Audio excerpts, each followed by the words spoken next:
Hi guys, welcome to a new episode of PUC second year chemistry, and we were discussing the D block elements. Well, today our discussion would be on some of the trends in D block elements.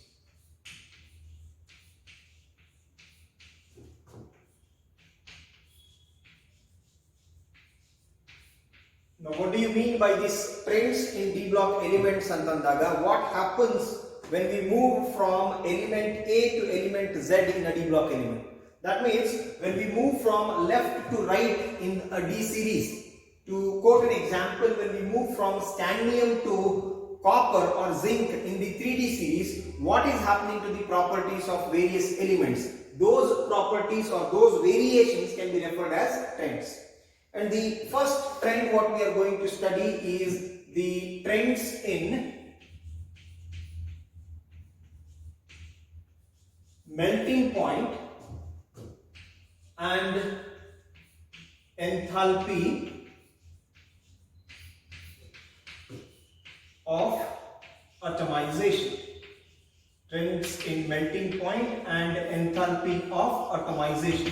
So individually we will be studying one by one. First the trends in the melting point and then the trends in the enthalpy of atomization.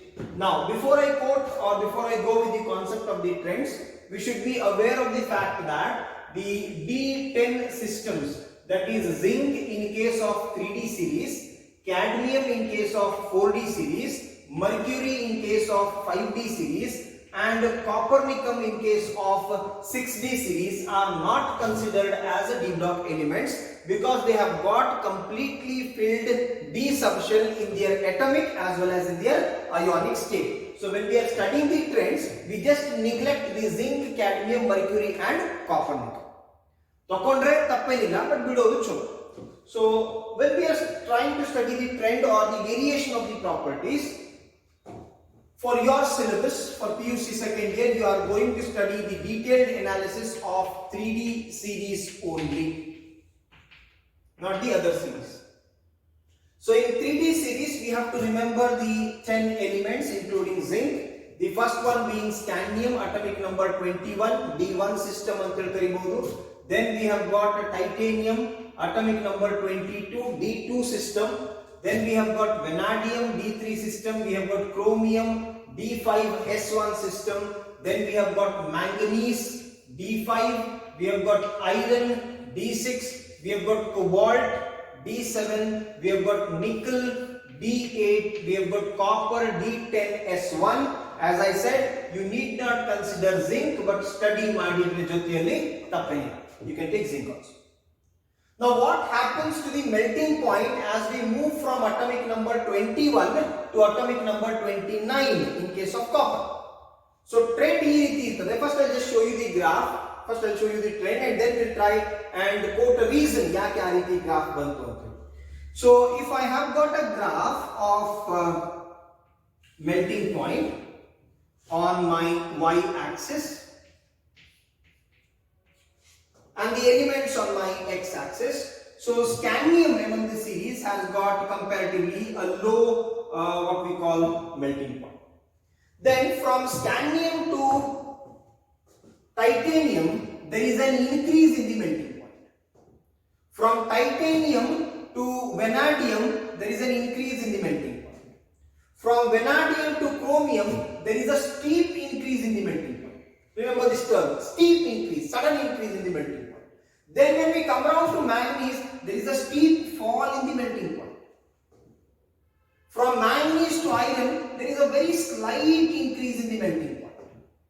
From iron to cobalt, a decrease, gradual decrease. From cobalt to nickel, a gradual decrease. From nickel to copper, a gradual decrease is seen. As I said, zinc now consider madodilla. So if you just follow the trend, from scandium, the melting point has increased. It has increased. It has reached the maxima. Where? At chromium. This is called as a graph maxima. Trend maxima at chromium. Then when we come down to manganese, there is a sudden dip. Then from manganese to iron, a slight increase. From iron to cobalt a dip, from cobalt to nickel a dip, from nickel to copper a dip or decrease in the melting point. This is the trend what we follow. Now we will quote the reason why. See, we know what is a melting point. Melting point can be referred as the temperature at which 1 mole of a solid melt down into its liquid. See, in a solid we have got strong interparticle attraction. In case of metal, we can say that the solids have got a strong metallic bond. And when we are going to melt the solid, we are actually breaking up these metallic bonds, disturbing these metallic bonds. Logic goes very simple. Stronger the metallic bond, more is the amount of energy required to separate the particles. That means higher will be the melting point. So looking at that, I can say that chromium has got the strongest metallic bond in the series compared to vanadium, compared to titanium, compared to scandium or even manganese. So chromium has got a strong metallic bond. Alright. Now the next question comes, why chromium has got a strong metallic bond? In order to understand why chromium has got a strong metallic bond, we should understand what is a metallic bond. Metallic bond, my dear friends, according to the theory of Lorentz, metallic bond is an attraction between the positively charged metal ion, which is called as kernel, and the surrounding electrons. Metallic bond is a attraction between positively charged kernel and the surrounding electrons. Now, to make it very simple and bring it down to the layman language, simple ಆಗಿ ಇದನ್ನ ಅರ್ಥ ಮಾಡ್ಕೋಬೇಕು ಅಂತಂದ್ರೆ ಎಷ್ಟು ಜಾಸ್ತಿ free electrons ಅಥವಾ unpaired electrons ಇರ್ತಾವೋ ಅಷ್ಟು stronger metallic bond ಇರ್ತದೆ ಅನ್ನೋದು ನಾವು ಗೆಸ್ ಮಾಡ್ತೀವಿ. More the number of unpaired electrons, more will be the strength of the metallic bond. Now let me quote one example ತಗೊಳ್ಳೋಣ. Scandium ತಗೊಳ್ಳೋಣ. Scandium, it has got atomic number 21. Now if I write the valence electronic configuration of scandium, it is 3d1 4s2. Now if you observe how many unpaired electrons antandaga, there is one unpaired electron. To represent, let me write a block diagram of D series now. We have got dxy, dyz, dzx, dx square minus y square and dz square. When I say 3d1, there is only one electron in D series, so I have got one unpaired electron. Now from scandium, when I move to titanium, atomic number 22. What is the electronic configuration for titanium antandaga?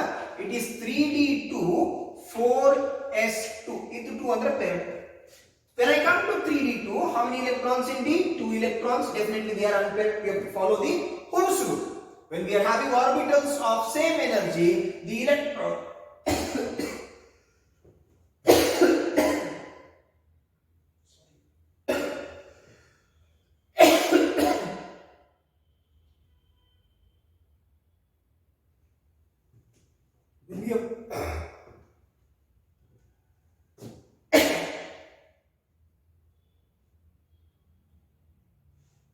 when we have got orbitals of same energy, the electrons are singly occupied and then pairing takes place. So in case of titanium, we have got 3d2, the 2 electrons are unpaired. So if I count the number of unpaired electrons, in scandium there was one unpaired electron, in titanium there are 2 unpaired electrons. So number of unpaired electrons in titanium are greater than scandium. That is why the metallic bond in titanium is stronger than scandium, hence the melting point increases. You come to vanadium, 3d3, there are 3 unpaired electrons. You come to chromium, atomic number 24, electronic configuration 3d5 4s1. The total number of unpaired electrons happen to be 6. 5 unpaired electrons in D and 1 unpaired electron in S. So it is 3D5 4s1. There are 6 unpaired electrons. Straight away, from 3 unpaired electron in vanadium, the number of unpaired electrons has doubled. That is why a strong leap or a jump in the melting point of chromium. Now when I come to manganese, manganese is 3D5 4s2. But the melting point of manganese is lower than that of vanadium. Let me put the question why. I hope you are getting. Chromium kinta manganese melting point kadmi irlebekagiತ್ತು. ಯಾಕೆ ಕಡಿಮೆ ಇರಬೇಕಾಗಿತ್ತಪ್ಪ? ಯಾಕಂದ್ರೆ number of unpaired electrons ಕಡಿಮೆ ಆಗಿದೆ. ಯಾಕೆ? Let's look here. Manganese atomic number 25, electronic configuration 3D5 4s2. So if I write the diagram 1 2 3 4 5 unpaired electrons in D, but they are paired in case of S. So number of unpaired electrons 5, chromium number of unpaired electrons 6. So manganese in melting point chromium ಕಿಂತ ಕಡಿಮೆ ಆಗಬೇಕು ಆಗಿದೆ. But ಇಲ್ಲಿ problem ಏನು ಅಂತಂದ್ರೆ ವೆನಾಡಿಯಂ ಕಿಂತನೂ ಕಡಿಮೆ ಆಗಿದೆ. ಯಾಕೆ? ಒಂದು. ಎರಡನೇದು, when I come to iron, it has got atomic number, let me use this place, just drop this up. Iron has got atomic number 26 and the electronic configuration for iron goes like this: 3D6 4s2. This is iron. Now if I write the orbital display of that, it is 3D6 4s2. So how many unpaired electrons? 1 2 3 and 4. There are 4 unpaired electrons. So manganese has got 5 unpaired electrons, iron has got 4 unpaired electrons. Sir had explained you that as the number of unpaired electrons increase, the metallic bond is stronger, hence the melting point is higher. But there is an abnormality, there is an anomalous nature found in manganese. We will quote a reason why.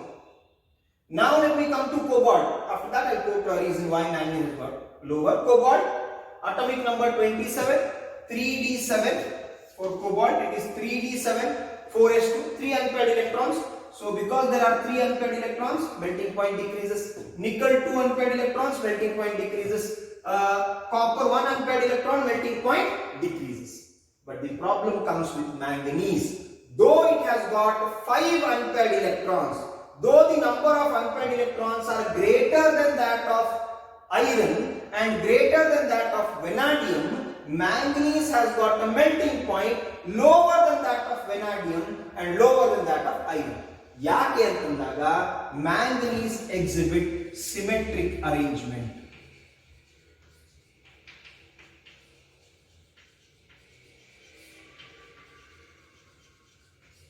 Symmetric arrangement of half filled D subshell. Because manganese exhibit a symmetric arrangement of half filled D subshell, this symmetric electrons exhibit similar attraction towards the central carbon. That is why the metallic bond is weaker in case of manganese as compared to that of iron and vanadium as well as chromium. Hence, manganese has got a lower melting point. Same graph, same trend, same reason can be quoted for enthalpy of atomization. What is enthalpy of atomization? Change in enthalpy or change in heat observed when 1 mole of a compound gets converted into its atoms. Andre, it is as good as referring to the boiling point. Okay? So, stronger the bonding, more is the amount of energy required. Weaker the bonding, less is the amount of energy required. And bonding, metallic bonding, is directly related to number of unpaired electrons. Greater the number of unpaired electrons, stronger the metallic bonding, higher is the amount of energy required. That is why in case of enthalpy of atomization, the same trend is followed. It increases from scandium, reaches the maxima at chromium, then there is a steep fall at manganese, slight increase at the iron and a continuous decrease. The same trend is observed when we are taking the 4D series. The same trend is observed when we are taking the 5D series. The maxima is observed at molybdenum in case of 4D series and maxima is observed at tungsten in case of 5D series. ಇದೇ trend ಇರ್ತದೆ, ಇದೇ reason ಅನ್ನು ನಾವು coat ಮಾಡಬೇಕು. This is about the trends in melting point and enthalpy of atomization. I hope you have understood the class. So let me rest the class for the day. In the next episode, we are going with some other properties of d block elements, typically the atomic radii, the enthalpy of ionization, etc. So till then, take care, be safe. Thank you.